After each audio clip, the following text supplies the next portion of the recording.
우리는 하루에도 수십 번, 때로는 수백 마디의 말을 합니다. 그런데 그 말이 누군가에게는 위로가 되는 반면에 또 다른 누구에게는 마음을 찌르는 칼이 되어 절망이 되기도 합니다. 오늘 본문 말씀인 잠언서 18장은 특별히 우리의 말과 언어에 대한 아주 깊은 교훈으로 가득 차 있습니다.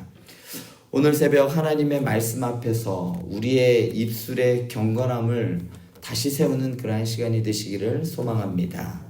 먼저 말은 사람의 내면을 그대로 나타냅니다.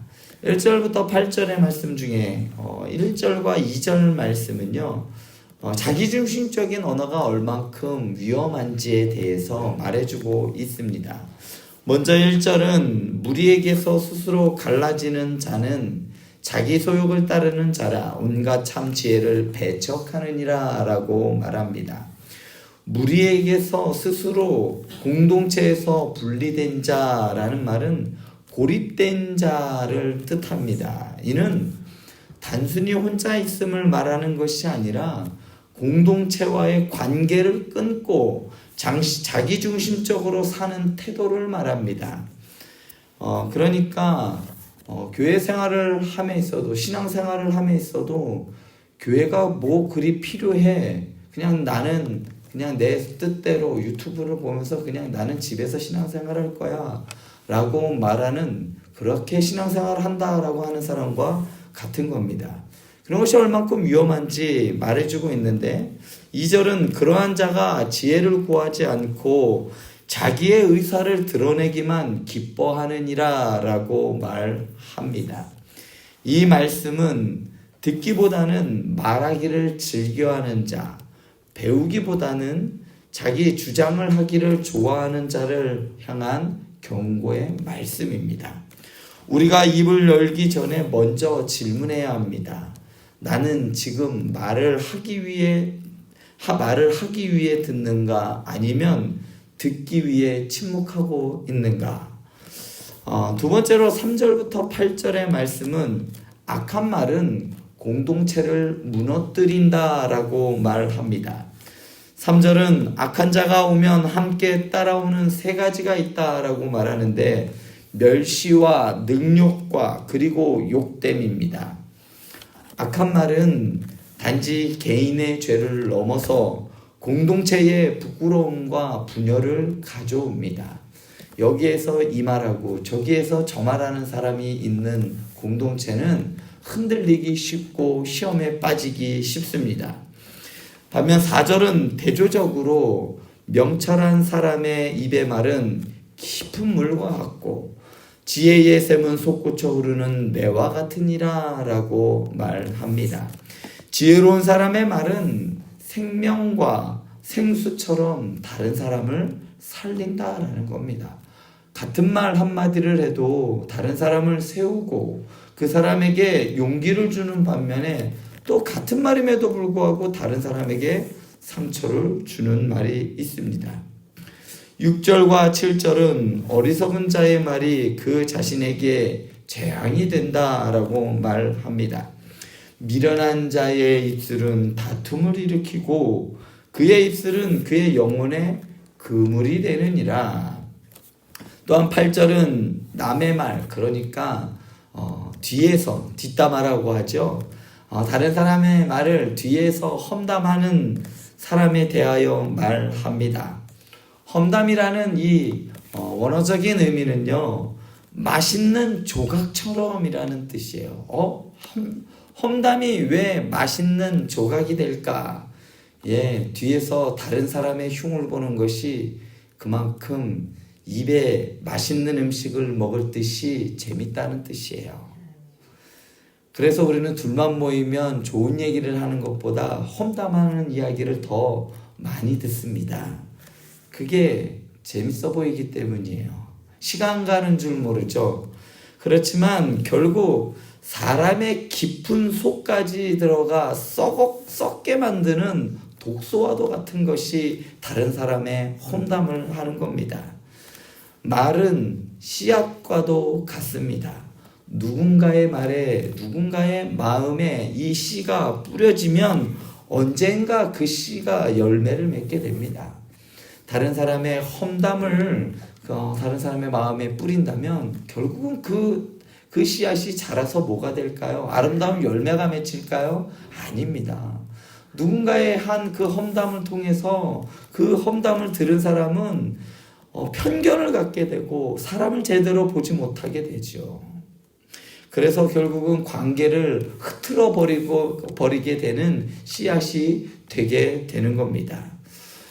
또한 9절부터 12절 말씀은 말은 우리 신앙의 피난처를 드러내고 있습니다. 9절은 게으름과 파괴를 연결하고 있는데 말을 삼가지 않는 태만함은 결국 공동체를 무너뜨리는 파괴로 이어진다는 교훈을 하고 있습니다. 또한 10절은 놀라운 고백을 하고 있는데요. 여호와의 이름은 견고한 망대라. 의인은 그리로 달려가서 안전함을 얻느니라 라고 잠언 기자는 말하고 있습니다. 하나님께 피하는 자는 안전합니다.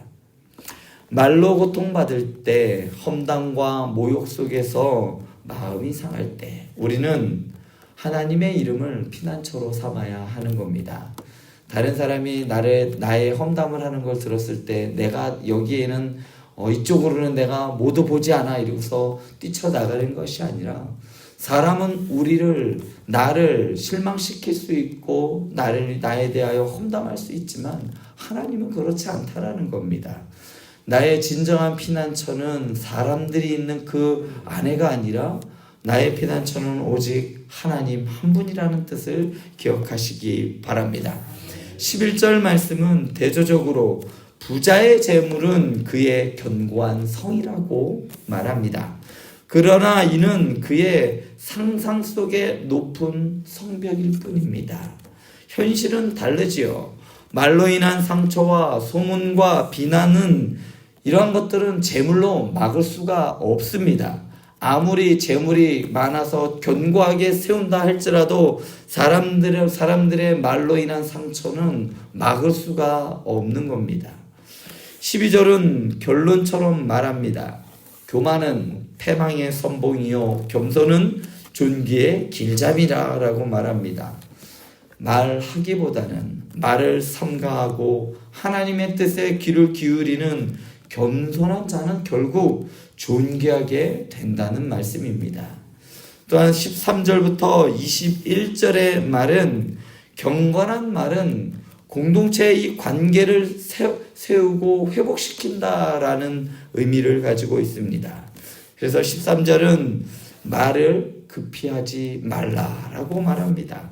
사연을 듣기 전에 대답하는 자는 미련하여 욕을 당하느니라.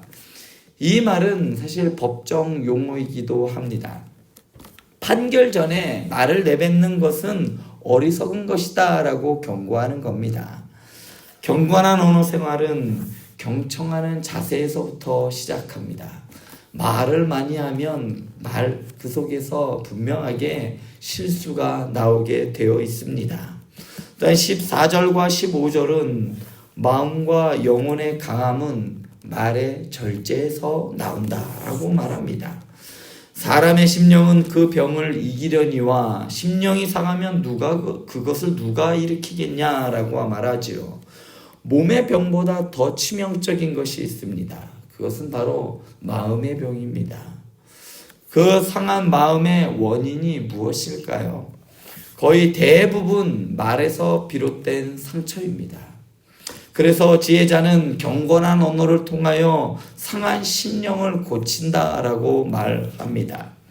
또한 15절은 지혜자는 듣고 또 들으려고 한다라고 말해요. 지혜로운 자의 마음은 지식을 얻고 지혜로운 자의 귀는 지식을 구하느니라.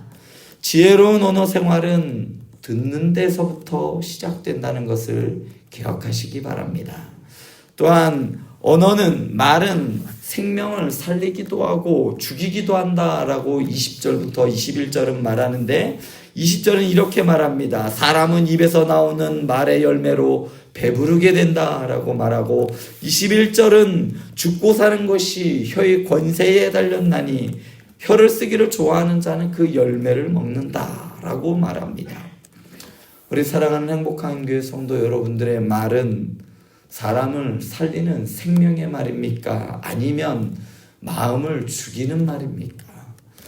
여러분들의 말은 자녀를 일으켜 세웁니까? 아니면 배우자를 무너뜨리는 말을 하고 있습니까? 여러분의 말은 교회를 세웁니까? 아니면 조용히 갈라놓는 말을 하고 있습니까? 말은 무기가 될 수도 있고 또 약이 될 수도 있습니다. 말의 회복은 결국 공동체의 회복을 가져오게 되어 있습니다. 잠언 18장은 마지막에 관계에 대하여 말합니다. 아내를 얻는 자는 복을 얻고 여호와께 은총을 받는 자다라고 말합니다. 또한 24절에서 친구를 얻는 자는 자기를 위하여 친절하게 하여야 하거니와 형제보다 더 가까운 친구도 있다라고 말해요. 말은 관계의 첫 걸음이자 마지막 열쇠가 바로 말입니다. 경건한 언어 생활은 가정을 살리고 교회를 지키며 이웃을 치유하는 능력이 있습니다. 하나님께서는 말로 천지를 창조하셨습니다. 그리고 그분의 아들 예수님을 우리는 무엇이라고 말합니까? 말씀이라고 하셨습니다.